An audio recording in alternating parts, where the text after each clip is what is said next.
In this guide, I'm going to show you guys how students can get Claude AI Pro for free. Let's get started. First, launch your preferred browser. In the search box, type in Claude AI free for students.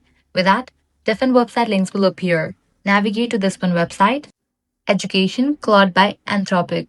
You'll be directed to this page. Here you're going to find this option, Contact Our Education Team. Click on it. Now here you're going to find two campaigns, Claude Campus Ambassador and Student Builder Program. Click on either link. If the program is open in your country, fill in your details. You're going to receive this kind of form. You'll need to fill in all these details and submit it. After you fill this form and submit it, they will contact you via email.